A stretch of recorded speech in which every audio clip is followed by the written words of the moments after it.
అలా మా అత్తగారు ఒక ఫంక్షన్కి వెళ్ళారండి. గోబీ రైస్ తిన్నానమ్మా బాగుంది, దాంట్లో స్పైసెస్ లేకోకుండా కారం లేకుండా బాగుంది అన్నారు. సర్లే మనం ట్రై చేద్దాంలే అని చెప్పి మా మా ఆయన డ్యూటీ నుంచి వస్తుంటే ఫ్లవర్ తీసుకురండి అని చెప్పాను.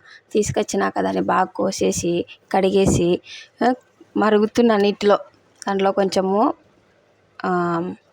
ఉప్పు పసుపు వేసి ఈ కడిగినటన్నీ కాలీఫ్లవర్ ముక్కలన్నీ తీసుకుపోయి దాంట్లో వేసేసాక అవి బాగా ఒక 5 మినిట్స్ 10 మినిట్స్ ఉడికి మెత్తగా అయిపోతాయి అన్నమాట.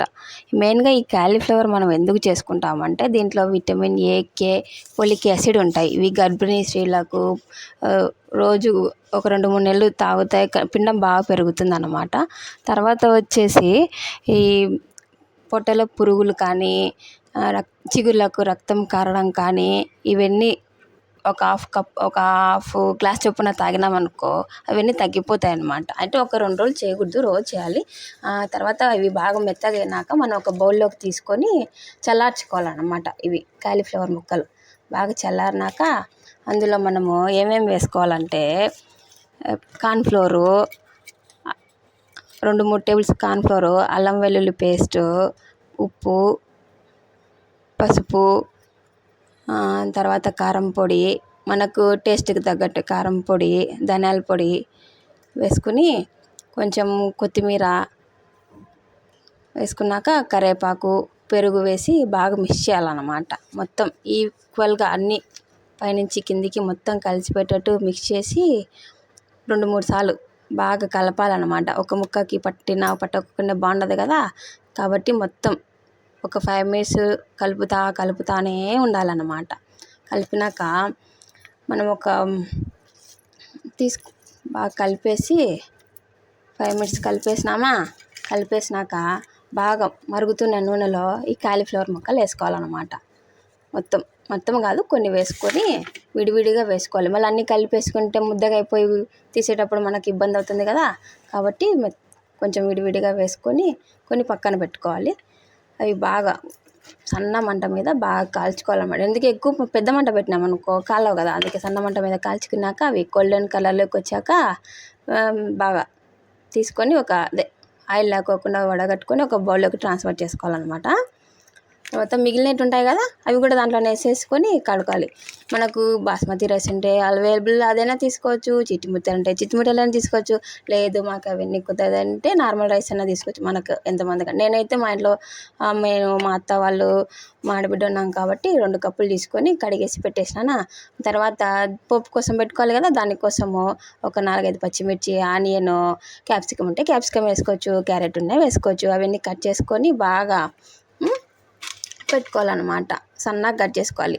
మళ్ళీ సన్నగా అంటే పిల్లలకి నోటి కింద పడగెట్టుకుంటే మెల్లగా కొంచెం పెద్దగా కట్ చేసుకొని ఆనియన్ కూడా సన్నగా, ఎందుకంటే లావు కట్ చేస్తే వేగాలి కదా, కాబట్టి సన్నగా కట్ చేసుకోవాలి.